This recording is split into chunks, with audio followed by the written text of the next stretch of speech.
A obscura história da maior mansão da América, o Natal de Biltmore, neve de 1895. Para lá dos portões nas montanhas Blue Ridge ergue-se uma casa que não parece uma casa. Um palácio que se estende por 4 acres sob um único telhado, 35 quartos, 65 lareiras. Bela sim, mas isso é apenas a fachada. Atrás destas paredes encontram-se centenas de mãos invisíveis, salas das caldeiras, lavandarias, longos corredores para os funcionários. Carvão e vapor, as contas acumulam-se como uma tempestade de neve. Depois os impostos, a Grande Depressão, salões vazios. Para salvar o sonho, a família tem de abrir o seu mundo privado às multidões. Um museu em vez de um lar, turismo em vez de sossego. E há mais: liderança feminina, decisões audazes e um preço que não se vê nos postais. Pode a beleza tornar-nos imortais se nos consome lentamente a vida? E a verdadeira questão: quem pagou realmente por Biltmore? E quanto custa este sonho hoje em dia? Se gosta de investigações profundas sobre a arquitetura da Era Dourada e as famílias que a construíram, por favor deixe o seu gosto, subscreva o canal e diga-me nos comentários qual a próxima casa a explorar. O seu apoio torna estas histórias detalhadas possíveis. Obrigado por estar aqui. Vamos começar. Manhã de Natal 1895. As montanhas Blue Ridge guardam a neve como um segredo. O ar cheira a fumo de lenha e a pinheiro. Para lá de Asheville, na Carolina do Norte, passando por florestas que se estendem por quilômetros. Uma estrada privada sobe até portões de ferro, numa curva ascendente, revelando uma residência que recusa a palavra casa. Construída mais como um fragmento do Vale do Loire, transplantado para a América, ergue-se na encosta. Paredes de calcário, telhados íngremes de ardósia, torres e torreões captam a luz de inverno. 4 acres estão sob um único telhado, com 35 quartos e 65 lareiras. Existe um salão de banquetes, cujo teto se eleva a cerca de 70 pés 21 metros, e uma biblioteca que guarda cerca de 10.000 volumes. Por debaixo da pedra e do carvalho, reside uma maravilha de modernidade para 1895, com luz elétrica em toda a parte, elevadores e aquecimento central a partir de caldeiras maciças. Refrigeração, alarmes de incêndio e botões de chamada estão embutidos nos painéis de madeira das salas principais. Os números sinalizam a magnitude, mas não transmitem a sensação. Fique no hall de entrada e olhe para cima. A pedra sobe por 3 andares. Um teto em abóbada de berço exibe detalhes em carvalho esculpido e pintura, com mármore polido debaixo dos pés. Os vitrais filtram a luz do dia de inverno. A arquitetura está encenada para dominar, para anunciar que acabou de entrar em algo deliberadamente extraordinário. Passe pelas salas de exibição, a biblioteca, o jardim de inverno com o seu teto de vidro e fonte, e o salão de banquetes com a sua lareira tripla. E a outra face aparece. Por trás da beleza esconde-se a infraestrutura. Nas profundezas da cave, salas das caldeiras do tamanho de pequenas fábricas queimam carvão para alimentar o sistema de aquecimento. As lavandarias operam máquinas industriais, e as despensas guardam roupas de cama, porcelanas, cristais e pratas. As cozinhas estão concebidas não para uma família, mas para uma operação de grande escala. Existem aposentos e uma sala de jantar para os criados, escadarias de serviço estreitas e sem adornos, escondidas dos convidados, longos corredores de serviço, pintados de verde institucional e iluminados por lâmpadas nuas, tecem um segundo sistema circulatório através do edifício. Os funcionários movem-se ao longo destas artérias sem serem vistos, para que as lareiras sejam acesas antes do amanhecer, a água corra quente antes de alguém acordar, e o pequeno almoço suja no momento em que é desejado. A Biltmore emprega bem mais de 100 pessoas. Criadas, lacaios, cozinheiros, lavadeiras, cavalariços, jardineiros, silvicultores, motoristas, engenheiros eletrotécnicos para cuidar da cablagem e dos geradores, e canalizadores para os complexos canos interiores, ainda raros no sul rural. Cada posto tem um propósito. Remova um e o mecanismo falha. O custo de manter a Biltmore viva é pesado. O carvão entra a tonelada, as provisões são compradas a granel ou produzidas na propriedade. Os salários saem todas as semanas, a manutenção nunca para. Uma estrutura desta dimensão exige sempre atenção. Ardósias soltas, rachadelas no estuque, um cano que cede numa vaga de frio. Só a central de aquecimento exige verificações diárias e revisões sazonais. O Natal de 1895 é um triunfo. A música ecoa no jardim de inverno, grinaldas e velas enfeitam as salas públicas. Os convidados chegam de comboio e depois viajam de carruagem ao longo da estrada sinuosa. Após o anoitecer, o edifício brilha com luz elétrica, um farol contra as montanhas. Por uma mão cheia de dias, o sonho parece completo. Por baixo da celebração, uma pressão silenciosa acumula-se. A casa é magnífica, e é também uma máquina que consome recursos a um ritmo difícil de sustentar. A beleza é real, o custo é real. Juntos vão governar todas as escolhas que se seguem. Uma questão não dita está presente. Naquela manhã, e cada vez mais nítida a cada ano que passa, começa a formar-se. Quanto tempo pode isto durar? Para compreender o que vem a seguir, é preciso entender quem construiu este lugar e por quê. Voltemos ao início. O homem que concebeu a Biltmore não era o que se poderia esperar. George Vanderbilt II nasceu em 1862 na família mais rica da América. O seu avô, Cornelius Vanderbilt, o Comodoro, construiu um império de transportes de navios a vapor e depois de caminhos de ferro. A fortuna era avassaladora. Quando George recebeu a sua quota, o nome Vanderbilt significava poder, influência e dinheiro numa escala que poucas famílias americanas alguma vez tinham alcançado. Mas George era diferente dos seus irmãos. Enquanto os irmãos mais velhos erguiam palácios em Newport e Nova York, davam festas sumptuosas e perseguiam a aprovação da alta sociedade, George desaparecia nos livros. Ele era tímido, de fala mansa e sentia-se desconfortável no meio de multidões. Alegadamente falava 8 línguas. As suas paixões incidiam na arte, literatura, horticultura e silvicultura. Colecionava volumes raros com a intensidade que outros reservavam para cavalos de corrida. Viajava com frequência, sobretudo para a Europa, estudando arquitetura, visitando grandes propriedades e absorvendo a forma como edifícios e terrenos podiam funcionar como um todo único e com propósito. Em meados dos seus 20s, ele tinha decidido sobre algo que os seus irmãos não queriam. Não uma peça de exibição para entreter, mas um retiro privado, uma propriedade agrícola em funcionamento. Um lugar para ler, pensar, gerir cientificamente a floresta e viver tranquilamente no meio da beleza e da ordem. A questão era onde. Em 1888, George visitou Asheville, na Carolina do Norte, com a sua mãe. A cidade repousava num vale, rodeada pelas montanhas Blue Ridge. O ar era fresco e limpo, um atrativo para os nortenhos ricos que escapavam ao calor do verão. A paisagem era dramática.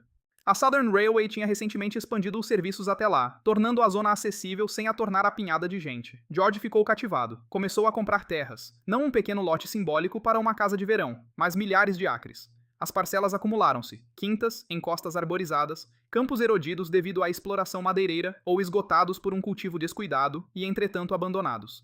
Com o tempo, as propriedades excederam 125 mil acres, quase 200 milhas quadradas, uma área superior à de muitos principados europeus. O plano tomou forma de forma constante. George queria uma casa que casasse a tradição arquitetônica europeia com a moderna tecnologia americana, grandiosa o suficiente para albergar a sua arte e biblioteca, mas prática, uma residência para todo o ano, não um ornamento sazonal. Ele queria que a propriedade se autossustentasse, quintas para produzir alimentos, florestas geridas sob princípios científicos para render madeira sem ruína. Era um modelo do que uma gestão disciplinada poderia alcançar. A visão era ambiciosa, a visão era também cara.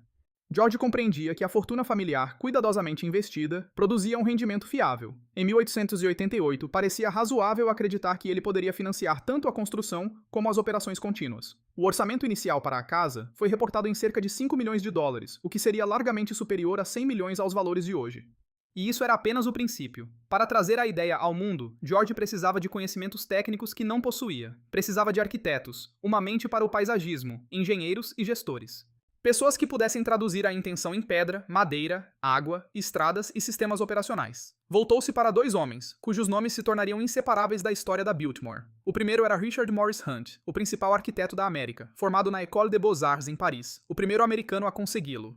Hunt desenhou mansões para a elite de Nova York, misturando formas do Renascimento francês com a construção moderna. Ele compreendia a escala e a proporção, e como fazer com que um edifício parecesse histórico e contemporâneo ao mesmo tempo. Quando George o abordou sobre a Biltmore, Hunt estava na casa dos 60, no auge da sua arte e reputação. O segundo foi Frederick Law Olmsted, o arquiteto paisagista por trás do Central Park e de dezenas de outros projetos de referência. Olmsted tinha 70 anos quando George o contratou. A sua filosofia era firme. A paisagem não é decoração, é um sistema vivo. As plantas, a água, a topografia, os solos e as vistas têm de funcionar em conjunto. O objetivo não é conquistar a natureza, mas sim revelar o seu potencial através de uma intervenção informada e paciente. Juntos, George, Hunt e Olmsted formaram a equipa principal. O sonho tinha um visionário, agora tinha criadores. O passo seguinte era construir, o que exigiria recursos, logística e trabalho humano numa escala que a Carolina do Norte nunca tinha presenciado. Construir a Biltmore nunca foi uma questão de contratar empreiteiros e esperar. A escala da visão de George exigia um planeamento que roçava o militar. Richard Morris Hunt chegou a Asheville e imediatamente percebeu o desafio. O local, um planalto sobre o rio French Broad, rodeado de montanhas, era dramático, mas remoto. Perto dali, os fornecedores não conseguiam entregar a qualidade ou quantidade exigidas. Não havia oficinas para trabalhos em metal complexos, pedra esculpida ou estuque ornamental. Até mesmo os transportes eram inadequados para mover materiais de fontes distantes até o cume. A resposta de Hunt foi metódica. Ele desenhou a casa no idioma dos châteaux franceses, baseando-se diretamente em precedentes do Loire como Blois e Chenonceau. As proporções foram calculadas com minúcia. A fachada equilibrava a simetria com uma volumetria viva. As torres de canto ancoravam a composição. Um porte-cocher proporcionava uma chegada abrigada no interior. A planta guiava os visitantes desde os grandiosos espaços públicos, como o hall de entrada, o salão de banquetes e a biblioteca, para aposentos familiares progressivamente mais íntimos no andar de cima. A beleza servia à função. Cada ornamento reforçava uma linha estrutural, emoldurava uma vista ou clarificava a circulação. Hunt também sabia que a beleza não significava nada se o edifício não pudesse ser construído corretamente. Os seus desenhos especificavam os materiais com precisão. Calcário de Indiana para as paredes exteriores, durável, resistente às intempéries e adequado para esculpir. Carvalho para a carpintaria e soalhos interiores. Mármore para lareiras e detalhes. Cobre para o telhado, caro, mas de longa duração. Escolhidos para perdurar por gerações. Cada peça foi numerada, cada dimensão verificada. A esta escala, um erro não era uma mancha, mas sim um risco assumido. Frederick Law Olmsted deparou-se com um campo de batalha diferente. O seu primeiro levantamento deixou-o consternado. Décadas de exploração madeireira e agricultura descuidada tinham desgastado os finos solos das montanhas. As encostas estavam marcadas pela erosão. Os riachos corriam turvos. As florestas nativas, outrora densas com castanheiros, carvalhos e choupos, tinham sido cortadas ou desbravadas para culturas que rapidamente esgotaram o solo. A paisagem estava ecologicamente ferida e visualmente cansada. A abordagem de Olmsted foi de restauração. Recusou-se a cercar uma mansão com guarnições ornamentais e chamar-lhe paisagem. Propôs-se curar a terra. O seu plano exigia uma reflorestação em larga escala, centenas de milhares de árvores plantadas deliberadamente, com prioridade para as espécies nativas. O controle da erosão seria feito através de socalcos, plantações de contorno e coberturas de solo. A estrada de acesso, em última análise com cerca de 3 milhas de comprimento, serpenteava suavemente pela floresta em recuperação, revelando vistas numa sequência calculada e construindo expectativa. Perto da casa, para os próprios edifícios adjacentes, jardins formais iriam fornecer estrutura e cor. Para além deles, uma floresta explorada de forma gerida provaria que a beleza e a produtividade poderiam coexistir. Ambos os homens compreenderam que a visão exigia infraestrutura. George aprovou as despesas. Um ramal privado da Southern Railway foi construído diretamente para o local. Um forno de tijolos na propriedade cozeu milhões de tijolos para paredes interiores e chaminés. Uma serração transformou troncos em soalhos, painéis e molduras. Um pátio de cantaria moldava blocos de calcário. Alojamentos temporários foram erguidos para os operários. No pico do projeto, mais de 1.000 homens trabalhavam na colina. A força de trabalho era diversificada. Pedreiros oriundos de Itália trouxeram as antigas técnicas europeias de corte e assentamento. Carpinteiros de Asheville e das montanhas circundantes aplicavam a sua experiência com as madeiras duras da região. Oleiros, estucadores, pintores, vidraceiros e trabalhadores de metais juntaram as suas disciplinas. Para muitos habitantes locais, era um trabalho com salário certo, diferente de tudo o que a região tinha visto. O ritmo não tolerava negligências. A logística era avassaladora. Blocos de calcário a pesar centenas de libras viajavam de Indiana por comboio, sendo depois transportados em carroças desde o ramal até o Planalto. Vigas de carvalho, algumas com mais de 40 pés de comprimento, tinham de ser arrastadas por estradas de montanha. As placas de cobre para o telhado chegaram em feixes cuidadosamente embalados em caixas. Cada prego, cada painel de vidro e cada candeeiro foi encomendado, expedido, inventariado e instalado de acordo com as especificações exatas de Hunt. Hunt e Olmsted trabalhavam em estreita colaboração, enquanto operavam em cronogramas diferentes. A casa de Hunt exigiria cerca de 5 anos para ser erguida. A floresta de Olmsted levaria décadas a amadurecer. Ambos sabiam que estavam a fazer algo destinado a sobreviver-lhes. Uma dúvida que nenhum vocalizou publicamente, mas que ambos compreendiam que persistia. Será que sequer a fortuna dos Vanderbilt conseguiria sustentar tal ambição para sempre? A construção começou em 1890. A casa iria abrir no Natal de 1895. O que se desenrolou ao longo desses 5 anos foi em partes iguais talento artístico e resistência. O trabalho começou com terra e pedra. Antes que o Chateau de Hunt pudesse erguer-se, o terreno teve de ser preparado. O planalto escolhido erguia-se muito acima do Vale do Rio, mas a sua superfície era irregular. As equipas escavaram alicerces fundos no solo da montanha. O nível da cave iria albergar os órgãos da propriedade: caldeiras, depósitos de carvão, lavandarias, despensas, por isso a escavação foi extensa. Toneladas de terra foram movidas à mão, por carroças puxadas por mulas com muito suor. Depois veio a pedra. O calcário chegou ao ramal por via férrea, proveniente das pedreiras de Indiana. Cada bloco foi numerado e etiquetado de acordo com os desenhos de Hunt. Não eram retângulos uniformes, muitos chegaram já esculpidos, contornos em arco, suportes ornamentais, rosetas. Os pedreiros assentaram cada peça metodicamente, fiada a fiada, seguindo os planos. A argamassa era misturada no local. Em dias de bom tempo, as paredes subiam umas poucas fiadas por semana. A chuva e o frio da montanha atrasavam a subida. A precisão era a regra. Hunt exigia juntas apertadas e linhas perfeitas. Os pedreiros italianos trabalhavam com técnicas aperfeiçoadas ao longo de gerações, cortando para suportar a carga, assentando a duelas para que um arco se trancasse sozinho. A esculpir perfis que iriam desgastar-se com a erosão de forma graciosa, a velocidade nunca foi o objetivo. O mandato era para durar séculos, à medida que o exterior subia. Outras equipas equipavam o interior com os sistemas. A Biltmore teria eletricidade, o que ainda era um luxo em 1890. As cablagens tinham de ser passadas antes de estucar. Os padrões do setor eram incipientes e inconsistentes. Por isso, os engenheiros conceberam um sistema feito à medida com um gerador num edifício separado para reduzir o risco de incêndio. As principais salas receberam luz elétrica, e os quartos receberam botões de chamada para criados. A tecnologia era moderna. Instalá-la dentro de uma estrutura vestida como na Idade Média foi um puzzle intrincado. O aquecimento foi igualmente exigente. O aquecimento central, raro em qualquer residência e quase inédito desta dimensão, implicou enormes caldeiras na cave, a circular água quente através de quilômetros de canos até radiadores em cada divisão. O isolamento térmico, a regulação da pressão e a manutenção constante eram essenciais. As entregas de carvão tornaram-se rotineiras. Tinham de ter engenheiros a trabalhar o ano inteiro. O conforto trazia um preço permanente: combustível constante, supervisão constante, despesa constante. O trabalho em madeira acrescentou outro nível de destreza artesanal. O carvalho, principalmente o carvalho branco americano, proporcionava resistência e textura. Apenas a biblioteca exigiu painéis esculpidos do chão ao teto, um teto trabalhado à mão e uma escada em caracol oculta até a galeria superior. Os carpinteiros trabalharam meses a fio, numa única divisão. A lareira tripla do salão de banquetes ergueu-se quase até as vigas, casando pedra esculpida e carvalho. Os quartos receberam carpintarias personalizadas. As casas de banho, várias dezenas no total, levaram azulejos e mosaicos no chão e nas paredes.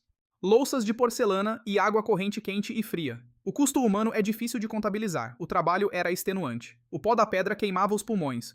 As alturas eram implacáveis, os invernos eram rigorosos e o trabalho abrandava, mas raramente parava. Os homens trabalhavam 6 dias por semana, em jornadas de 10 horas. Alguns dormiam em alojamentos temporários na propriedade, outros caminhavam quilômetros desde Asheville todas as manhãs.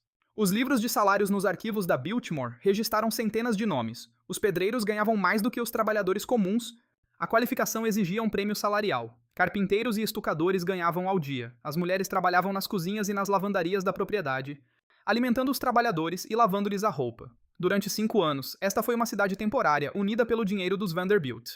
E depois, quando a casa ficou pronta, a estrutura encolheu e as pessoas dispersaram-se. Em 1894, a estrutura estava selada. O telhado, com as suas chapas de cobre cuidadosamente cravadas, estava colocado, destinado a desgastar-se para adquirir aquele tom verde azulado. No interior, os estucadores fechavam as paredes. Os pintores davam demão após demão nos frisos e tetos. Os eletricistas testavam os circuitos. Os canalizadores testavam a pressão nos canos. Os assentadores de mosaicos moviam-se de casa de banho em casa de banho. Os móveis foram encomendados a lojas e artesãos. A arte foi comprada ou trazida da coleção de George. Os livros saíram dos caixotes para as prateleiras. O Natal de 1895 era a data estipulada em que a casa tinha de receber convidados. E assim foi. E mesmo enquanto os últimos pormenores eram finalizados, outra parte da visão de George estava apenas a começar, a parte destinada a durar mais que a própria casa. A floresta precisava de atenção. A casa estava acabada, a floresta estava arruinada. Naquele primeiro Natal, George estava na sua biblioteca, rodeado por cerca de 10.000 volumes, e contemplava as terras que o inquietavam. Perto, o trabalho de Olmsted estava a prosperar. A estrada de acesso serpenteava através de zonas de floresta cuidadosamente restauradas. O jardim formal conferia estrutura e cor, mas além desse anel cultivado, a propriedade mais vasta contava a difícil história de décadas de destruição. As montanhas tinham sido desmatadas sem qualquer cuidado. As empresas madeireiras levavam os melhores troncos e deixavam as ramadas para apodrecerem ou arder. Os agricultores desbravavam encostas íngremes para plantar milho e tabaco, culturas que esgotavam o solo em poucas estações e depois abandonavam os campos quando a produtividade caía em colapso. A erosão abria sulcos nas encostas. Após cada tempestade, os riachos corriam turvos e acastanhados com lodo. A floresta nativa, outrora rica em castanheiro americano, uma espécie fundamental para a vida selvagem e valiosa pela madeira, estava fragmentada e em declínio. George queria mais do que uma bela vista. Queria uma floresta viva e produtiva, a prova de que a ciência poderia restaurar terras maltratadas ao mesmo tempo que gerava rendimentos estáveis. A madeira bem gerida podia ajudar a abater os custos operacionais da propriedade. Para o fazer, precisava de um novo tipo de especialização. Precisava de um engenheiro florestal. Mas havia um problema na América. A silvicultura como profissão quase não existia. A Europa, especialmente a Alemanha, já praticava a gestão florestal científica há gerações, com escolas, especialistas formados e métodos testados. A América tinha lenhadores e magnatas da madeira. A diferença era fundamental. A exploração madeireira extraía recursos e partia para outro local. A silvicultura geria a longo prazo. George consultou Olmsted, que lhe recomendou um jovem americano que tinha acabado de voltar dos seus estudos na Europa, Gifford Pinchot.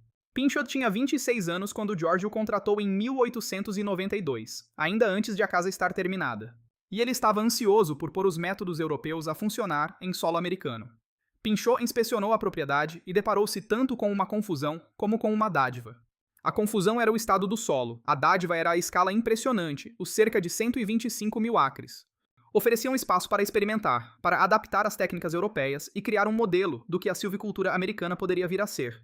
A sua abordagem foi sistemática. Primeiro veio um inventário completo. Que espécies estavam presentes? Onde existiam áreas florestais saudáveis? Onde estava a ocorrer a regeneração natural? Que áreas estavam mais degradadas? O levantamento demorou meses. As equipas percorreram zona atrás de zona a marcar árvores e a registrar medições. E depois vieram as decisões de gestão. Pinchot introduziu o corte seletivo em vez de arrasar encostas inteiras. As equipas colhiam árvores maduras prontas para a serra, deixando a vegetação mais jovem crescer até a copa. Isto mantinha a cobertura florestal, reduzia a erosão e protegia os rendimentos futuros. Ele construiu aceiros para impedir que os incêndios florestais alastrassem sem controle. Nas piores áreas, iniciou programas de reflorestação, plantando milhares de pequenos pinheiros brancos, choupos amarelos e carvalhos selecionados pela sua adaptação local e valor comercial. Este era um trabalho prático, não decoração. Pinchot contratou homens locais para plantar, desbastar e conduzir queimadas controladas, que limpavam os combustíveis verticais da floresta e reduziam o risco de incêndios. Ele abriu estradas e trilhos para chegar a compartimentos remotos. Ele testava técnicas e mantinha registros. As florestas de Biltmore tornaram-se um laboratório vivo. Pinchot não ficou muito tempo. Em 1895 aceitou um cargo federal e eventualmente tornar-se-ia no primeiro chefe do Serviço Florestal dos Estados Unidos. A Biltmore tinha servido como um campo de testes. As práticas aqui aperfeiçoadas moldariam a política nacional nas décadas vindouras. George substituiu-o por Carl Schank, um engenheiro florestal com formação na Alemanha, que aliava o rigor da sala de aulas à experiência de terreno. Schank continuou o programa e foi ainda mais além. Em 1898, ele fundou a Escola Florestal de Biltmore, a primeira escola de silvicultura na América. Os alunos viviam na propriedade e aprendiam com a prática, marcando árvores para o corte, calculando os volumes de madeira, projetando estradas, conduzindo queimadas controladas, estudando os solos e diagnosticando doenças nas árvores. A escola funcionou durante 15 anos. Formou centenas de profissionais florestais que levaram a gestão científica a todo o país, alguns para agências estatais e federais, outros para propriedades de madeireiras privadas. Uma ideia simples começou a espalhar-se. As florestas podiam ser produtivas e sustentáveis, e o cuidado deliberado apresentava melhores resultados do que a mera exploração a longo prazo. Pode-se argumentar que este foi o feito mais consequente de George. A casa deslumbrava os visitantes. A floresta mudou uma indústria, mas tanto a casa como a floresta exigiam fundos contínuos. E esses fundos, por enquanto, dependiam da capacidade de George para pagar, e as contas não paravam de chegar. O Natal de 1895 chegou com neve e expectativa. A casa estava pronta. O fogo ardia nas lareiras. A luz elétrica banhava as divisões. O jardim de inverno, debaixo do seu teto de vidro e fonte central, ostentava a vegetação da época. A mesa do salão de banquetes estava posta para os convidados. A música flutuava pelos corredores. Para George, este era o momento em que a visão se tornava tangível. Os convidados chegavam a Asheville de comboio, e depois em carruagens, subindo o acesso sinuoso. O efeito era intencional, pequenos vislumbres através das árvores, até toda a fachada se revelar de uma só vez. Desciam da carruagem por baixo do porte-cocher para um espaço feito para os impressionar. O hall de entrada elevava-se por 3 andares, paredes de pedra, carvalho esculpido, vitrais, chãos polidos. A escala anunciava que tinham entrado em algo de extraordinário. George era um anfitrião recatado. Ele não imitava os excessos de Newport dos seus irmãos. As reuniões na Biltmore eram mais pequenas e mais pensadas. Os visitantes exploravam a biblioteca com a sua escada oculta e os seus livros raros. O jardim de inverno com plantas tropicais a prosperar debaixo do vidro num inverno rigoroso. O salão de banquetes, cujo teto se erguia a cerca de 70 pés 21 metros. A pista de bowling na cave e a piscina interior. O que impressionava tanto como a arquitetura era a tecnologia. Interruptores que traziam a luz instantaneamente, elevadores que deslizavam entre andares, água quente em todos os banhos, aquecimento central, a atenuar a temperatura de um edifício do tamanho de um pequeno museu. Por debaixo da celebração.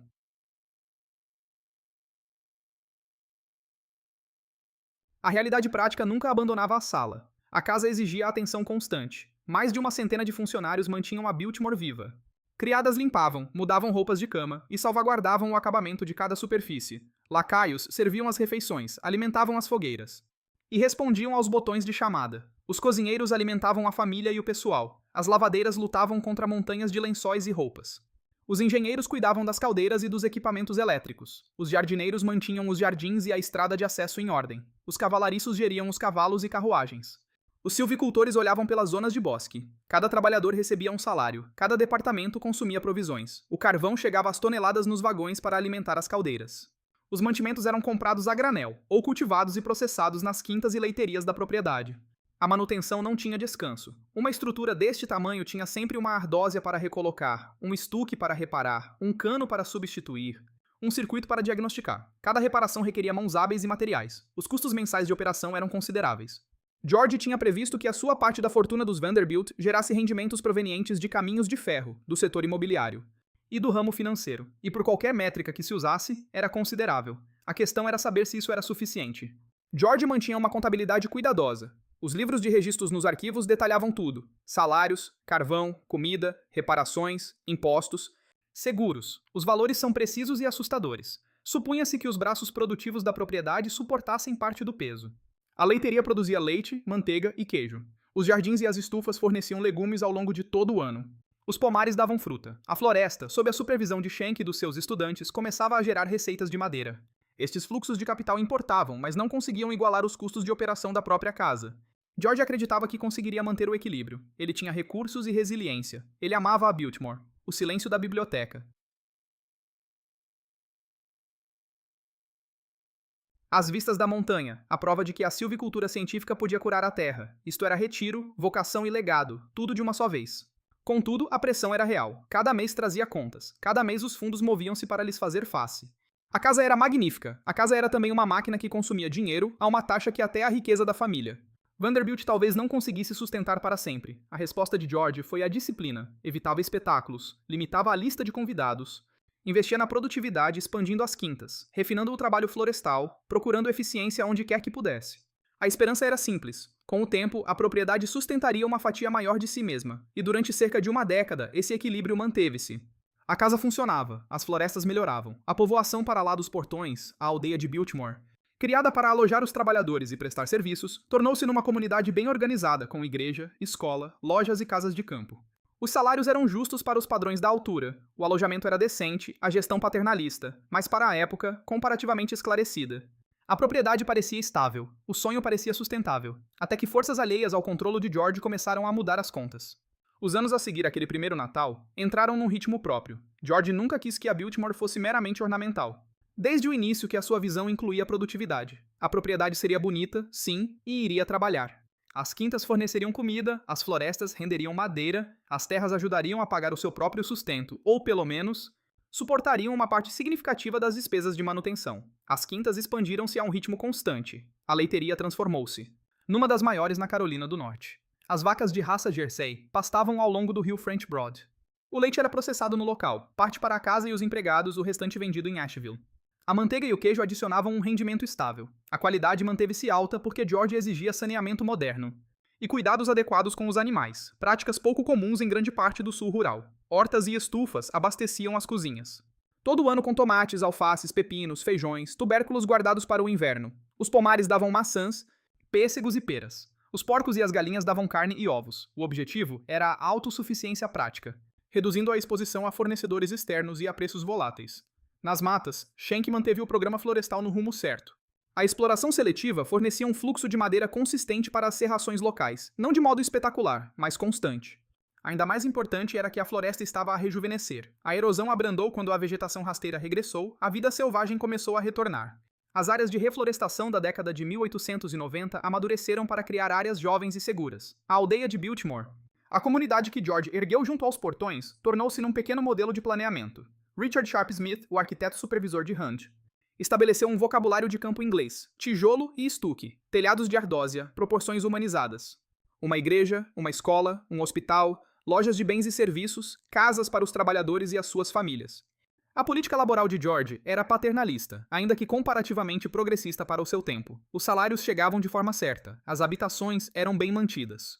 A escola educava as crianças dos funcionários gratuitamente, havia cuidados médicos disponíveis. George acreditava que trabalhadores bem tratados seriam mais produtivos e leais. Era tanto bom senso nos negócios como caridade. O resultado era uma comunidade cujos padrões de vida superavam muitas das cidades fabris e dos acampamentos mineiros do sul. A vida social na Biltmore manteve-se intencionalmente restrita. George casou com Edith Stuyvesant Dresser em 1898, e ela partilhava a sua preferência pela pacatez em detrimento do espetáculo. Eles recebiam convidados com seletividade. Pequenos jantares, convidados de fim de semana, um ocasional concerto no jardim de inverno. Nada parecido com as extravagâncias mascaradas de Newport, onde as orquestras tocavam até de madrugada. Esta contenção devia-se em parte ao temperamento. George preferia, de facto, os livros às multidões. E, em parte, era matemática pura. Cada baile faustoso queimava milhares de dólares. Cada festa exigia mais criados, mais comida, mais carvão. Os custos operacionais já eram colossais e a exibição desnecessária só agravava as contas. As operações diárias funcionavam sob uma coreografia. O pessoal trabalhava por turnos para que houvesse quem cuidasse das lareiras, atendesse às campainhas de chamada e preparasse refeições 24 horas por dia. Um gestor da casa coordenava os horários e normas. Edith supervisionava a organização doméstica, juntamente com a governanta, roupas, porcelanas, ementas, os quartos de hóspedes. Detalhe a detalhe, a propriedade operava como se fosse uma pequena cidade autocontida. Os mantimentos chegavam pelo ramal de comboio. Diretamente na entrada privada, a oficina de forja reparava ferramentas e arreios. A oficina de carpintaria construía móveis e fazia pequenos arranjos. A garagem albergava os automóveis. George foi um dos pioneiros no seu uso e previu que os automóveis substituiriam as carruagens. Durante algum tempo, o sistema resultou. As receitas de investimentos cobriam a fatia restante do déficit. As quintas e as florestas contribuíam. A propriedade dava emprego a centenas de pessoas, apoiando famílias em toda a região. A Biltmore transformou-se no maior empregador de Asheville, e num motivo de orgulho cívico. Ainda assim, a balança era delicada. O dinheiro tinha de entrar de modo fluido. Qualquer embate ao fluxo de rendimentos de George, uma queda do mercado ou uma recessão, sentir-se-ia de forma imediata. Havia pouca margem segura para cortar, sem fechar partes da casa ou despedir empregados, passos que subverteriam os propósitos de toda a propriedade. George geriu a operação de modo cuidadoso, vigiando as despesas, procurando soluções mais eficientes e evitando desperdícios a todo o custo. Ele esperava que a capacidade de produção da propriedade continuasse a crescer com a estabilização de custos. Não pôde antever dois grandes embates que se avizinhavam, um de cariz fiscal e um pessoal, que alterariam a trajetória da Biltmore. O primeiro surgiu de Washington. Em meados de 1910, a Biltmore tinha alcançado uma espécie de ponto de equilíbrio.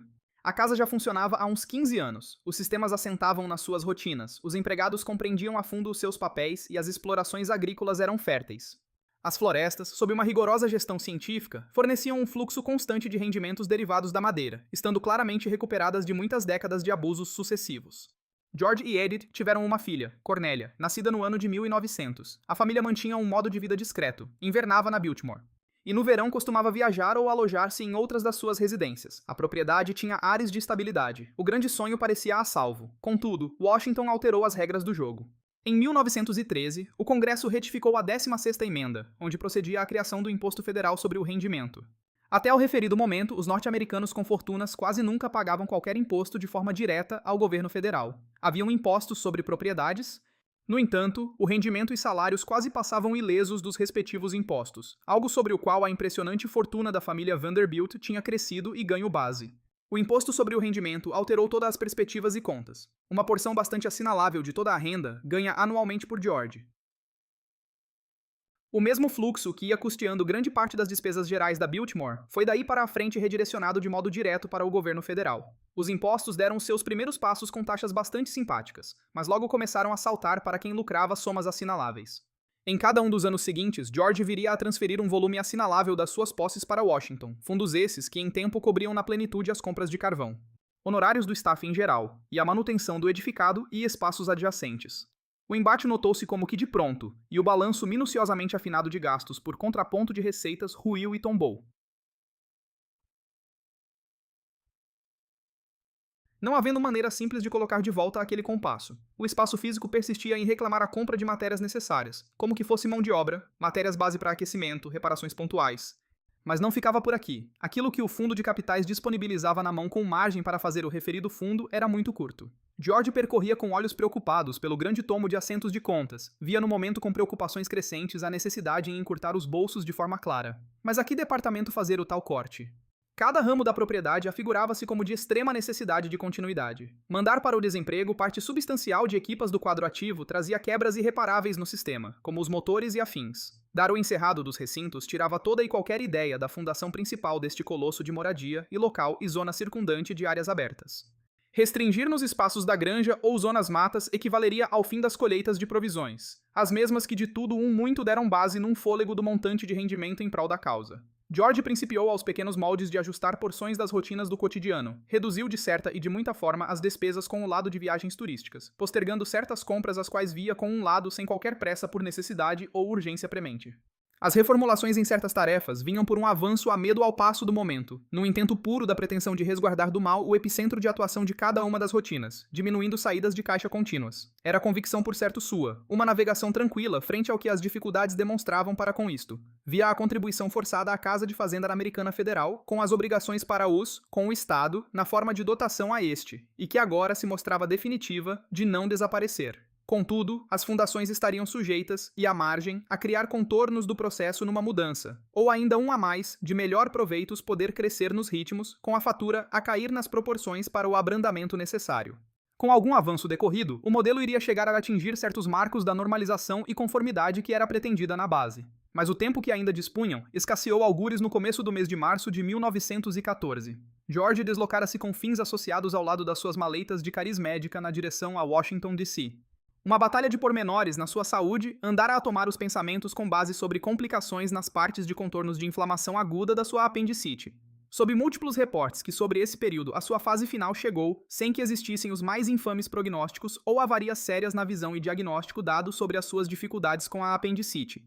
Um fechar do bloco e bloco da medicina operada, como num tom da necessidade mais abrupta, e a fundo se mostrava o que o levou a esse desfecho, por intervenção a toque de caixa de imediato a correr de perigo, o seu tempo ainda com ele vivo. George Vanderbilt morreu na cidade capital da América em 6 do mês de março e corria o ano 1900 e ainda 14, com apenas os 51 anos da sua marca e vivência do seu registro do ano do início da vida em causa para nós, em vista de conta de factos que ali aconteceram de forma a se apurar dados. Um breve reporte fez passar e rumou em fio telegráfico rumo de Biltmore, e de imediato tomou e assumiu nas vias locais esse feito tão terrível desse momento com os presentes da dita. Por todos o choque a uma voz no povo de Biltmore e ao staff associado, sem margem das partes dos seus pertences, como se esse silêncio imperasse com essa vida pacata com um pilar basilar. Contudo, as decisões tinham contornos seus, num rumo a fundo, moldando com contornos nos bens materiais da sua estrutura central, nas vertentes envolta aos projetos da floresta, nas lógicas profissionais. Este fim trágico de vazio preencheu Edith nas suas ações, que teriam nos embates a vida num quadro dos bastidores das operações e intimidade das esferas sentimentais. Perda assinalável, o companheiro falecera, e assumiram uma empresa com um rumo já em ruptura aparente, e a tangente nos rumos em finanças difíceis, dos contornos contabilísticos por si só complicados na altura. George definiu no testamento Edith na sucessão das partes ativas, bens imobiliários na linha das passagens pela vida. Passava em consequência natural as linhas finais a posse na linha reta dos filhos na descendência direta da filha a cargo na jovem Cornélia, incluindo neste pacote sem retirar partes nulas para qualquer passivo aos deveres, moradia da propriedade principal e a parte nas áreas em volta como com as quintas da casa, com grandes frentes e explorações, num pacote do fardo, sem igual, por certo, e obrigações anexas, das mais prementes como com o todo para si. Edith nos aposentos dos espaços, num estudo no sentar debruçada sobre o espaço, num assento frente à secretária. E procurou rever um conjunto à lupa, a um daquilo, e pondo ao papel, e com detalhe os factos. Havia de ser vista e tida de perspectiva real e austera, mas sob as pressões com contas do lado financeiro, as mesmas fixadas ao longo do tempo, como obrigações com poucos escapes. As provisões geravam por força nos domínios, mas ficavam aquém, sem resolver num rombo visível e nítido nestas paragens das grandes carências de caixa.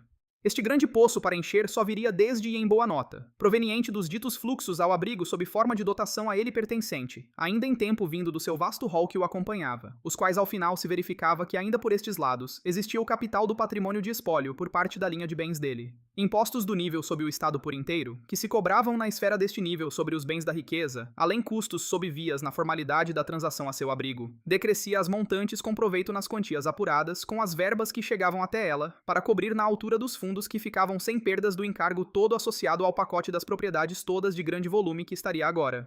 As continhas tinham um toque nas extremidades num ponto claro. Como corria ali nas paragens em que andavam as coisas neste plano para fazer nas formas como o negócio corria, Biltmore trazia encargo enorme para fazer valer do encargo perante aos valores com as saídas. Comparando em ponto e conta em valor, o gasto não ia à margem com os fluxos no sentido nulo da vertente de poupar a conta dos gastos mensais com todo e sobre toda a linha em que se mexia o patrimônio em declínio rumo e em pouca distância de anos. Se esta realidade numa década ficaria no declínio para arrumar a exaustão de caixa sem valores na contabilidade de verbas em numerário sem que tivesse um fundo à salvaguarda, um corte no decurso teria as perspectivas e na balança do papel da sua parte com perspectivas e obrigações. Poderia vender na vertente e desfazer numa praça forte num leilão a um encerramento forçado do local que terminava, como que ao longo nas falências com as falências da massa patrimonial total, a cair em asta final, como por parte a tudo no tempo e fase com encargo, a um tribunal, num último suspiro.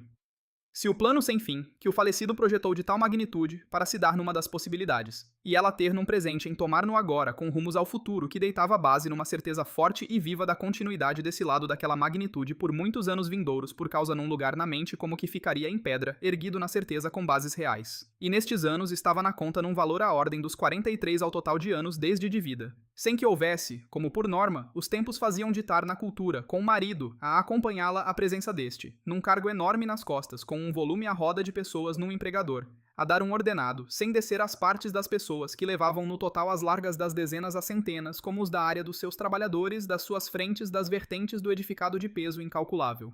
O grande papel ao lado que este pacote da fortuna em cima, com uma grande porção e pedras no sapato, vinha à sua vida para enfrentar a vida, mas por uma Edith que nas suas convicções nos factos, como ela com a sua argúcia da praticidade e de forma num dom inteligente, num braço com força escondido, as perspectivas não faziam nela que estivesse de todo com os pontos que a viúva num grande patamar das altas classes desse século, com pouca prática na época. Da dor que provinha da esfera emocional para pagar e honrar num cumprimento a folha e papel a todas na sua mão de credores num momento em tempo, o coração num luto, mas as saídas que iriam cair ao que ficasse sem honrar as contas em numerário que estariam por cobrir, se via com lucidez, as atitudes na razão da força como uma viúva nas decisões não abalou da tomada com perspectiva firme das contas que ia tomar por mãos nas ações rumo a esse desafio. Amava na sua perspectiva. Biltmore para ela significou na vida com esse sentido como as pedras e bases que o seu parceiro na sua fundação, num marco em totalidade, numa perspectiva que durava com os atos, as sementes na base, como com uma das perspectivas ao grande lado do pilar da vida, com uma parceira nesta demanda, numa construção a ser uma casa para se morar de contornos felizes. Todavia, no rumo sem fim, este amar na teoria não faz numa lógica material do encargo, com os fumos que da lenha devia arder ao longo nos invernos e aquecimentos, ou num todo a lista na mão, as folhas mensais, as páginas em numerários, as suas despesas contínuas a pagar aos salários que ao quadro que dela pertencessem. Um desfalque nos cofres corria nos números a ordem sem retorno numa perda total, num quadro na falta, nas escolhas, nas horas precisas, tudo na totalidade, ao que na obra George criara, as perdas nas garantias nulas, a desmoronar sem perdão na altura curta, em tão pouco momento, na fase temporal do lado das suas finanças, que restavam à ordem, como no decorrer as coisas estariam ali a caminhar sem travões até agora, e já. Avaliação detalhada de pronto na folha, na prática, no plano e a ser as etapas do desenrolar das ações na primeira das fases. Na parte de Edith, fez chamar os homens na prática com as qualificações periciais em direito de finanças, que a verificariam desde primeira a última, todas no total contas ao milímetro das passagens da contabilidade, desde e início na base do fecho, nos lados, na auditoria a tudo. Relatos pormenorizados à saída traziam aquilo na prática do pior a ter, da pior constatação das perspectivas a confirmarem. E não só isso, e o mesmo o receio como se concretizou na escala, com os números anuais nestas despesas fixas aos 250 mil, o que os faria para lá acima do 7 no seu comparativo por milhões, convertendo isso em taxas da hora do câmbio na moeda. E nota ao presente em tempo as obrigações a abater de lado como despesa pura, com a manutenção e manutenção total em dólares dessa atual e fase de hoje. Do pouco e do menos a fundo das partes de produção de capital pelas vertentes nas granjas com produtos dos leite e partes dos cortes ao abate madeireiro, sem o conseguir numa percentagem um pequeno volume, ou se tanto cobria o valor de perto, 2/3. A verba para o fecho restante do valor e das partes ao resto a bater não dispunha senão pelo meio, numa solução única da extração, via a soma das garantias pelas fontes provenientes nos investimentos em carteira ao seu encargo, mas onde o embate nos fundos de cariz aos impostos federais pela vertente aos cobrados, e o encargo pelas margens à soma, as comissões da altura dos inventários, a dar conclusão como todo, num fim na parte deixada da sua herança. Ao fim, em partilhas no processo da sucessão, que de se os fundos para ela seriam já reduzidos em escala pela via da conclusão legal da sucessão que terminaria, sem fuga possível, das perdas aos fundos, nas taxas que retirou valor aos ganhos para isso, nas percentagens consideráveis, a dotação original à altura disponível para si, depois num somatório para as despesas na herança, os quais reduziu o numerário final disponível com esse fundo inicial, sem perdão nas parcelas de matemática pura ao encargo nesta fase em somatório. De rumo nos dias o tempo daquela marcha assim, num futuro com os mesmos ritmos ao fecho das décadas numa dezena de fundos evaporaria na exaustão total e de se esvaziar. Ou se antes para o azar, caso embatesse para um mau tempo, numa eventual grande parte, a reparar com a necessidade urgência. Num rumo do fundo, se precipitaria numa exaustão precoce ou decréscimo brusco, e declínio a dar cabo no ritmo vertiginoso desse fundo, as despesas associadas à base desse capital, como sustento a desaparecer no processo, o fundo já seria num quadro, sem a possibilidade do apoio final, que os daria o abrandamento contínuo, sem parar numa crise sem apelo ou fundo em fuga a se esvaziar sem parança. Ao cabo, o lado zero das disponibilidades, no sentido em que numa ação a avançar de pronta nos caminhos pela penhora, credores tomariam os domínios sem retorno ou piedade do passo na fiscalização dos cobradores. Expropriação forçada estaria nos patamares no decurso ao arrematar das posses e domínios com posses vendidas na via, no final em licitação aberta, as partes num colapso contínuo, numa exaustão irreversível, a falência de toda a ordem nas perspectivas.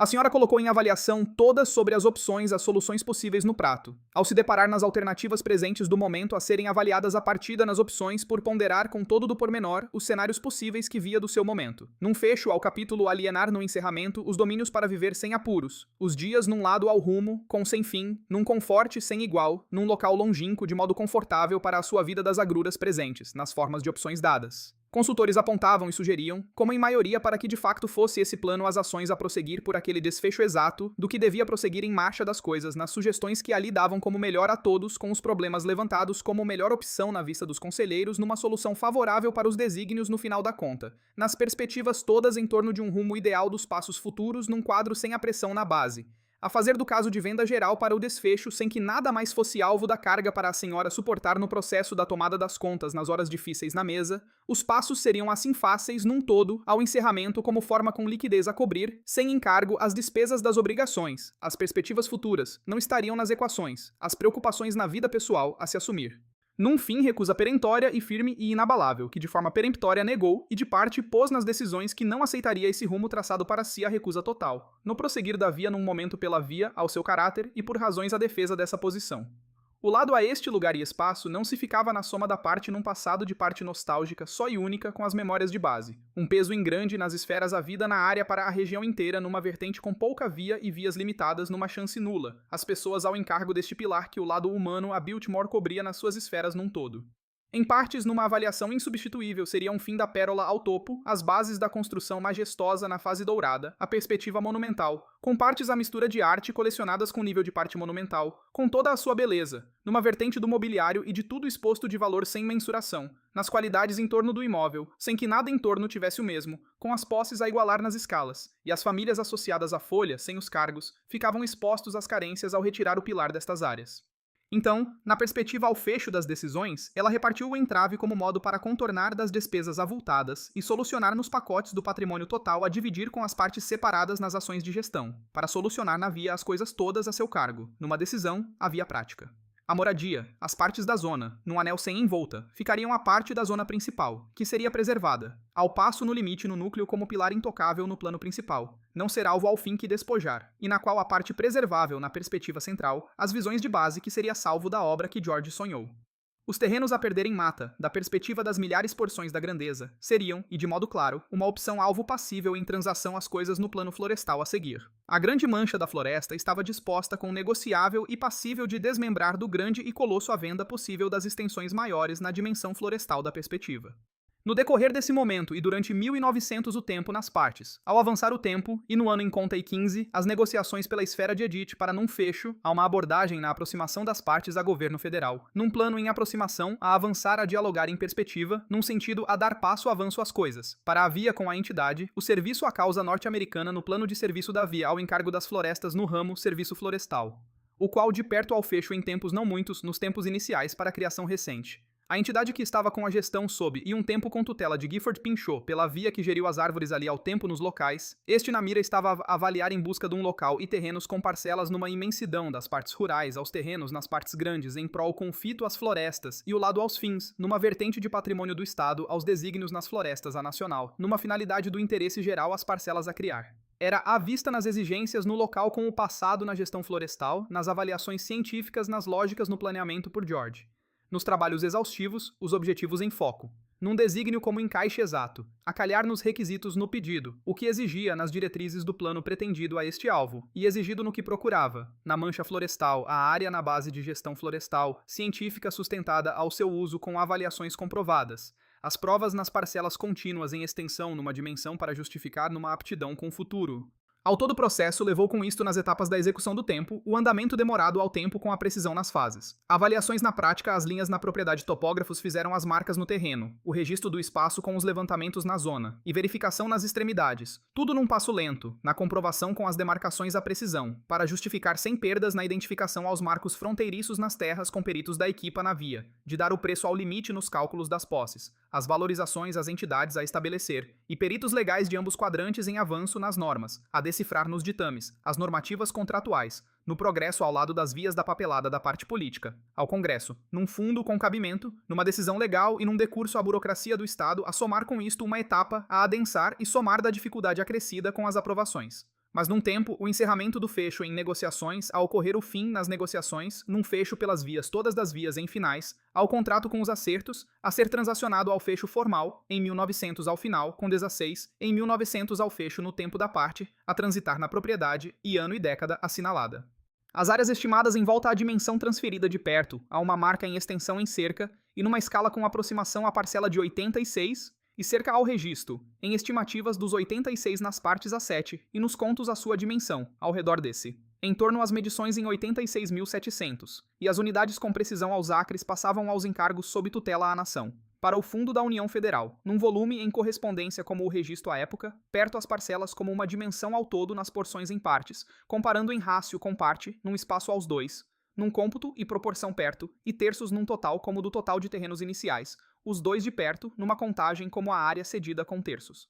Os pagamentos na indemnização no montante ao final, as entidades oficiais com valor por quantia razoável a quantificar, ao revés dos grandes números num todo em contagem à dimensão, com soma total inferior de valor às somas, num esforço de partes na origem das partes e despesas, num princípio da aquisição para a zona a valorização, sem atingir o que ao todo com investimentos do inicial fundo se efetuou por ele George. Tudo nas operações daria num rumo base com origem naquilo que as pessoas ao espaço conhecem ao presente como na atualidade em Pisgah, numa designação no futuro, para denominar a nacional, a reserva com floresta. As referências do topo no pico de nome de Pisgah, com vislumbre na vista sem obstrução ao monte. Da mesma origem, no cume pelo nome para que daí as denominações viessem com inspiração aos nomes dados num horizonte e avistado nos locais no terraço para a floresta nacional nas paragens. Foi a venda da propriedade a meta, e no alvo do desígnio ao fundo a atingir para num principal objetivo, se ter a obtenção na via a meta. Fundos em criação, a levantar o abater de dívidas e fundos no apuramento do crédito. As almofadas em capitais, a servir de defesa ao limite na sobrevivência para segurar e resguardar e construir um porto com uma almofada em que salvava do pior tudo, com o essencial às paragens que o desfecho ao lado com as partes num todo restante, para o núcleo que mantinha-se com salvação das ruínas. No decorrer do caso, num modo do plano florestal, não se deitar no caixote, as avaliações no progresso da parte, a salvar de modo a segurar e de proteção nas florestas na vertente aos métodos que com as experiências ao desbravar florestal, com as sementes ali sem perdas, pelo legado inicial com Pancho Pinchot e do rumo à continuação levadas no esforço até aí sob os atos do dinome Cal, num Schenck ao encargo, num futuro, ao caminho na via do Estado, a estar a salvo no prosseguir sob as direções e asas, e alçada em tutela na nação a via da via e encargo dos mesmos, com fins a um fundo do federal, num cuidado e alçada sob resguardo deles, a tudo ao patrimônio da continuação em frente.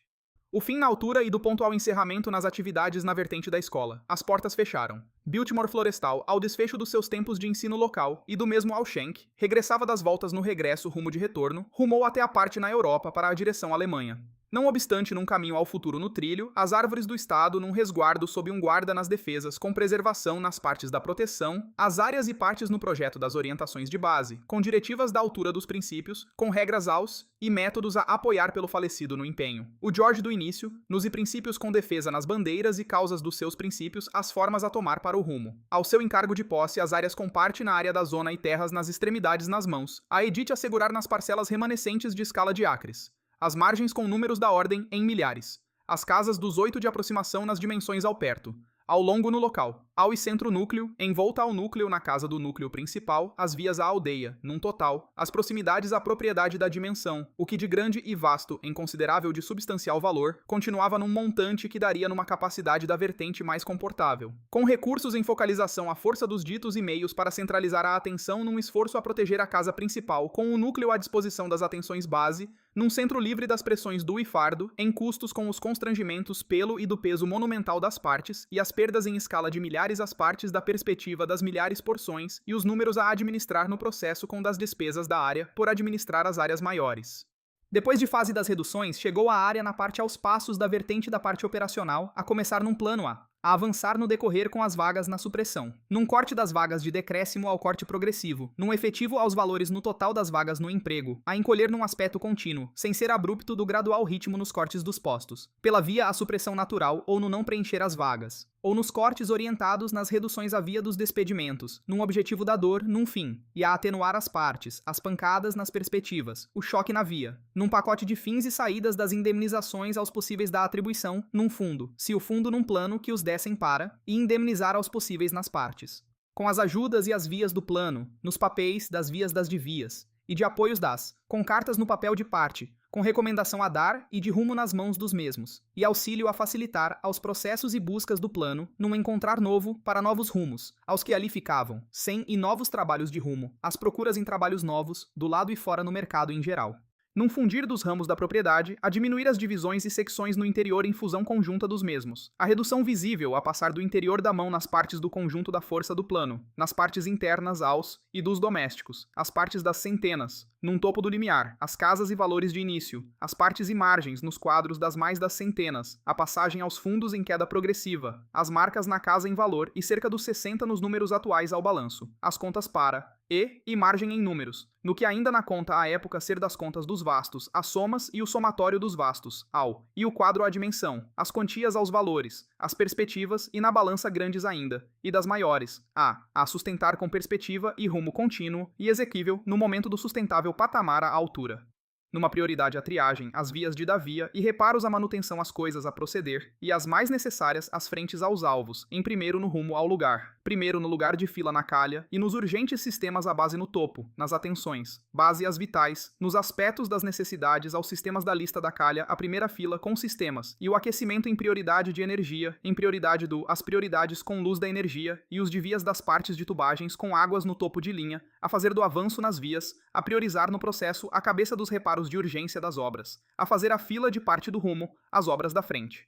O estético ao segundo plano para esperar das lógicas, e de lado nas coisas de fins, apenas num estético para segundo em ordem do plano de espera do avanço das filas a espera ao ficar, zonas ao não, ao uso, e as vias e a fechar as alas e alas nas lógicas do poupar sem usos. A mesma perspectiva as zonas com, e as correntes às partes do, e as válvulas para o fechar a poupar de uso, em aquecimentos a fechar as lógicas das válvulas das aberturas aos de usos com condutas de partes de ventilação no processo com e para, fechar e em poupanças do no fecho, a poupar as faturas dos, e parte nos custos, ao e ao carvão, as lógicas aos gastos, a não ou do carvão sem usos poupado, numa versão da simplificar os grandes com as lógicas nos jardins, para de partes o simplificar no processo nos de formas e jardins, a do formato em perspectiva dos canteiros, a não haver despesas, aos custos da simplificação, as vias e formas, e o reduzir com de partes, os da base formal, ao menos da despesa, na e no zen, os recursos à redução, no zen e no material do encargo, a mão do processo do trabalho, as contas da manutenção, no input aos materiais, com mão na mão, obra ao recurso, sem grande da redução do volume, sem perdas.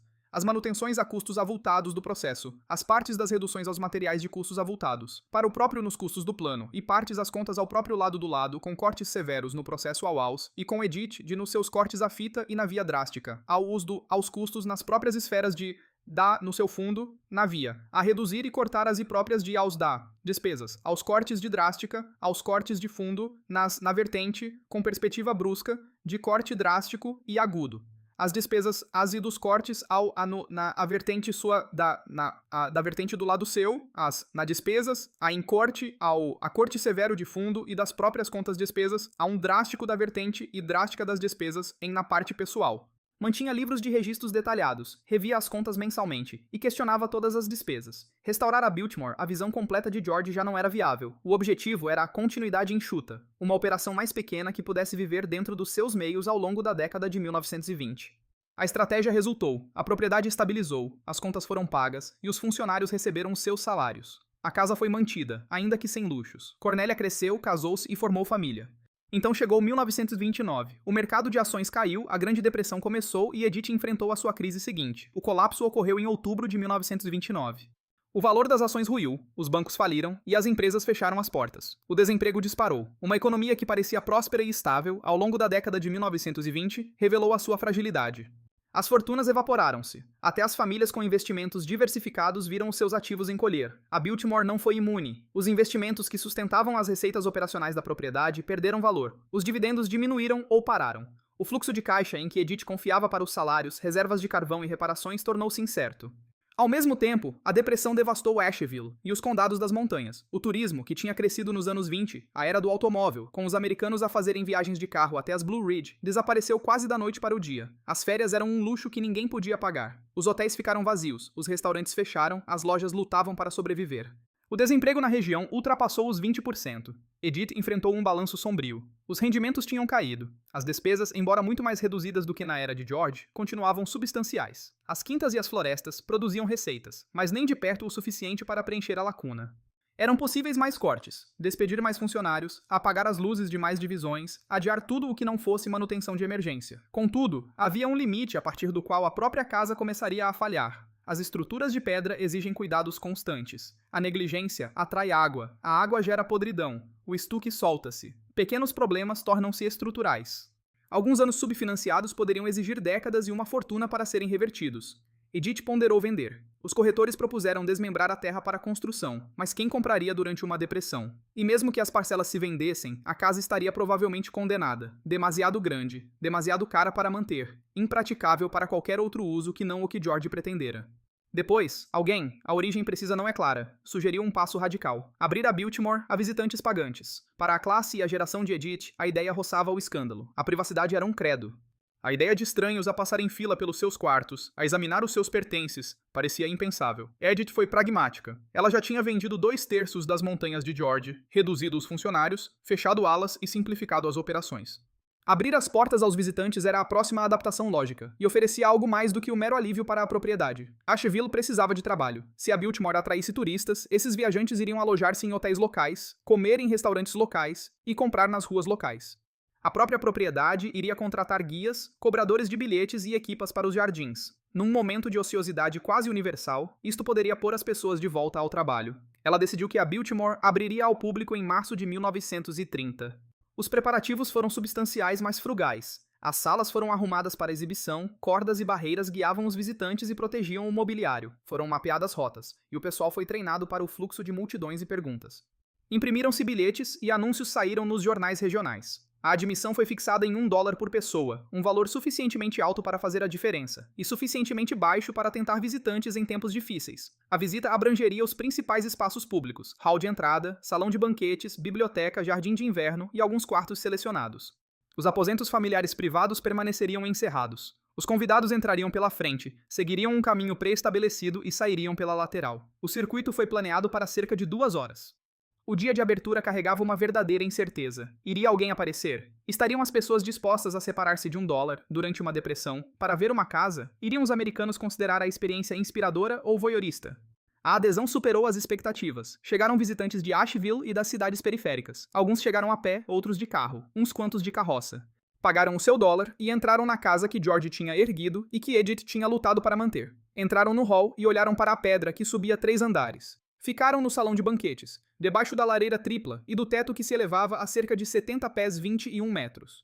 Demoraram-se na biblioteca por entre milhares de livros. Estudaram pinturas, tapeçarias, móveis e pormenores esculpidos. Alguns vieram por curiosidade. Alguns vieram porque tinham trabalhado na propriedade ou conheciam quem o tivesse feito. Alguns vieram por esperança, para serem recordados, no meio do colapso, de que a beleza e o engenho ainda podiam existir. A receita foi modesta, mas significativa. Mais importante ainda, o modelo resultou. A Biltmore tinha encontrado um novo propósito. Não um lar privado, um museu. A década de 30 passou lentamente na Biltmore. O turismo trouxe receitas, mas não abundância. Os números de visitantes subiam e desciam com a economia. Nos piores anos da depressão, a afluência foi fraca. À medida que o final da década de 30 melhorou, chegaram mais pessoas. A propriedade estabilizou sem prosperar. Edith equilibrava a manutenção com as receitas das bilheteiras, consciente de que uma única má temporada podia desencadear uma crise. Depois chegou dezembro de 1941. Após Pearl Harbor, os Estados Unidos entraram na Segunda Guerra Mundial. O turismo parou quase de imediato. A gasolina foi racionada, a borracha escasseava. As viagens civis de automóvel tornaram-se difíceis e, mais tarde, quase impossíveis por motivos de lazer. Os jovens partiram para o serviço militar, e as famílias focaram-se em sobreviver, não em ir de férias. Os visitantes que tinham sustentado a Biltmore ao longo da depressão desapareceram. Edith enfrentou outro precipício financeiro. Desta vez, surgiu uma opção inesperada. A Galeria Nacional de Arte em Washington, D.C. tinha um problema. A sua coleção, pinturas, esculturas e documentos históricos de imenso valor cultural e monetário, precisava de proteção. Com a nação em guerra e os receios de bombardeamentos ou sabotagem na capital, a galeria procurou um local seguro longe de Washington para abrigar as suas obras mais importantes. Os requisitos eram exigentes. A localização precisava de ser no interior do país, longe de ameaças costeiras. Exigia um clima controlável, temperatura e umidade estáveis para a arte frágil. Precisava de segurança, isolamento e acesso restrito. E precisava de espaço. Eram necessárias grandes divisões para albergar centenas de peças embaladas. A Biltmore preenchia todos os requisitos. A casa situava-se nas montanhas, longe de portos e alvos prioritários. As salas eram vastas, com tetos altos. A estrutura era de pedra e, em grande parte, à prova de fogo. O ar da montanha era fresco, e o sistema de aquecimento de George, instalado meio século antes, conseguia regular o clima interior. A propriedade era privada, com portões fechados e acessível através de estradas limitadas e fáceis de monitorizar. As negociações decorreram em silêncio. Em 1942, chegaram os primeiros carregamentos. Os caminhões chegavam à noite, trazendo caixotes de madeira marcados apenas com números. Guardas acompanhavam-nos. Os caixotes entravam pelas portas de serviço e eram levados para salas seguras, principalmente a sala de música do primeiro andar, e vários quartos grandes no andar de cima com poucas janelas, temperaturas estáveis. E espaço de chão amplo para um empilhamento seguro. Os conteúdos eram extraordinários, embora poucos na Biltmore soubessem os detalhes. Alegadamente, os caixotes guardavam obras de Rembrandt, Raphael, Vermeer e Gilbert Stuart, incluindo o icônico retrato de George Washington da autoria de Stuart, a imagem da nota de $1. Pinturas avaliadas, no seu conjunto, em milhões de dólares, repousavam em quartos escurecidos enquanto a guerra ardia no estrangeiro. A segurança era discreta. Guardas armados patrulhavam, vestidos a civil para evitar atenções. Os funcionários compreenderam que algo de importante estava ali guardado e receberam ordens para não discutir o assunto. A própria Edith raramente entrava nas salas de armazenamento. Representantes da galeria visitavam periodicamente para verificar a temperatura e a umidade e inspecionar as condições. O acordo manteve-se ao longo de 1942, 1943 e entrou por 1944.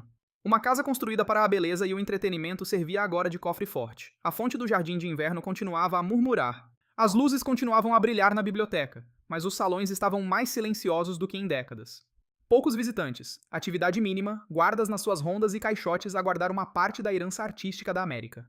Para Edith, o acordo trazia vários benefícios. O governo pagava renda, não uma fortuna, mas um rendimento fiável enquanto o turismo estava interrompido. Os guardas federais protegiam eficazmente toda a propriedade sem custos para si. Mais do que tudo, a parceria confirmava a importância da Biltmore. A casa não era apenas uma relíquia dos excessos da Era Dourada, era um recurso nacional incumbido de proteger a cultura numa crise. A guerra na Europa terminou em maio de 1945. A guerra no Pacífico terminou em agosto. Com o regresso da paz, a Galeria Nacional começou a recolha. Os caixotes foram carregados, os caminhões partiram para Washington, e os quartos na Biltmore foram esvaziados, limpos e restaurados para as suas utilizações anteriores. A arte sobreviveu à guerra incólume. A Biltmore provou o seu valor, não apenas como lar ou atração, mas como guardiã da beleza na escuridão. A casa tinha encontrado mais um propósito, o de protetora. E nesse papel, Edith reconheceu algo essencial. A Biltmore podia servir. Se podia servir, tinha valor para além da visão original de George. Se tinha valor, merecia perdurar. A questão passou a ser: como garantir essa permanência de forma definitiva? Os anos do pós-guerra trouxeram novas pressões e novas formas de pensar. Edith guiou a Biltmore através das décadas de 40 e 50, fomentando o turismo à medida que as viagens de carro recomeçavam e a classe média crescia. Mas ela estava a envelhecer. Nascida em 1873, estava na casa dos 70 no início dos anos 50. A questão do longo futuro da Biltmore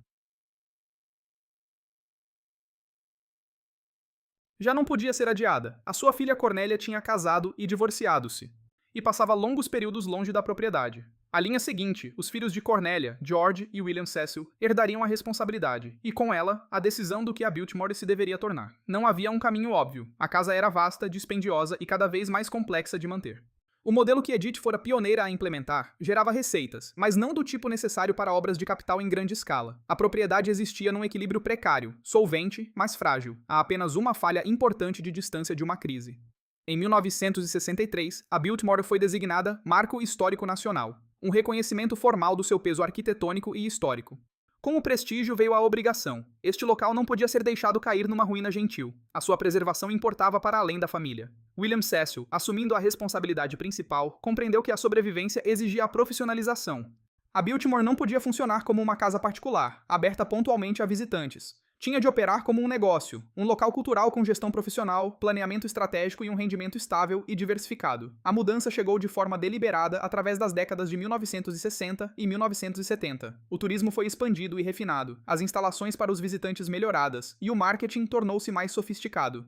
A propriedade começou a acolher eventos, casamentos, conferências, festivais sazonais, cuidadosamente selecionados para se alinharem com o caráter do local. A adega foi inaugurada em 1985, acrescentando tanto uma fonte de receitas como um motivo de visita. A produção agrícola continuou, agora com os bens a serem vendidos diretamente aos visitantes. A expansão exigiu contenção. Mais visitantes significavam maior desgaste. Cada corpo adiciona umidade.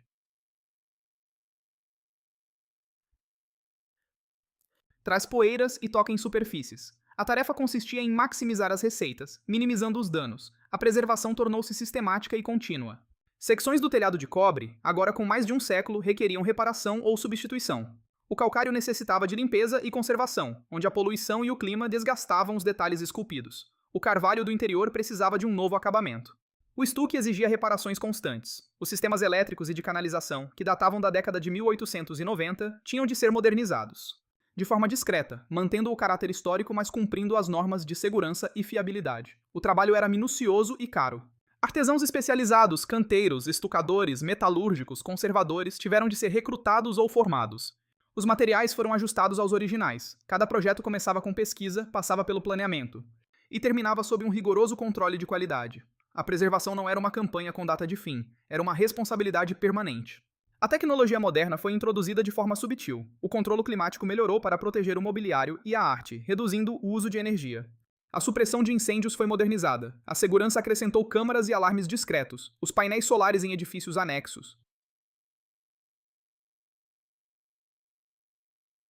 Escondidos da vista, ajudaram a reduzir os custos de operação sem perturbar as linhas de visão históricas. O legado florestal continuou. As matas remanescentes foram geridas de forma sustentável, equilibrando as receitas da madeira com a saúde ecológica. O trabalho de reflorestação e do habitat persistiu. Os princípios estabelecidos por Gifford Pinchot e Carl Schenck revelaram-se duradouros. Um século depois, no início do século XXI, a Biltmore tinha se tornado uma das casas históricas mais visitadas da América, atraindo mais de 1 milhão de visitantes por ano. A propriedade empregava cerca de 2.000 pessoas, muito mais do que a equipa original de George, e erguia-se entre os maiores empregadores privados da região. O impacto econômico em Asheville e na região oeste da Carolina do Norte era substancial. A transformação estava completa. A Biltmore começou como o refúgio privado de um homem, concretizado com o capital da Era Dourada. Sobreviveu graças à adaptação. As escolhas difíceis de Edith, a disponibilidade da família em partilhar o que outrora fora privado e ao reconhecimento claro de que a preservação exige acesso público, operações profissionais e receitas diversificadas. A casa que George construiu para a paz e para o estudo serve agora a milhões. As florestas que ele curou para a ciência convidam agora os caminhantes e naturalistas. A propriedade que em tempos esgotou uma fortuna sustenta agora meios de subsistência. A lição é simples. A beleza por si só não é suficiente. As grandes visões precisam de recursos. Recursos sem adaptação garantem o fracasso. A Biltmore perdurou porque os seus guardiães estiveram dispostos a alterar o seu propósito. Enquanto protegiam a sua essência. Quem pagou pela Biltmore? Os operários que a construíram, George que a financiou, Edith que a salvou. Os visitantes que a sustentam. Quanto custa o sonho? Mais do que dinheiro. Custa visão, sacrifício, adaptação e a humildade de permitir que grandes coisas vivam ao aprenderem a servir. A casa sobreviveu porque aprendeu a servir. Se gosta de investigações profundas sobre a arquitetura da Era Dourada e as famílias que a construíram, por favor, deixe um gosto neste vídeo e subscreva o canal. O seu apoio torna estas histórias detalhadas possíveis. Diga-me nos comentários. Que casa histórica deveremos explorar a seguir? The Breakers em Newport, Hearst Castle na Califórnia, Lyndhurst no Hudson, ou talvez algo inesperado? Uma mansão esquecida com uma história à espera de ser contada. Estes lugares não são apenas edifícios, são capítulos na história da América. Construídos por pessoas reais, pagos com custos reais e preservados através de lutas reais. Todas as mansões têm as suas sombras. Todo o sonho tem o seu preço. Obrigado por assistir e vemo-nos na próxima investigação.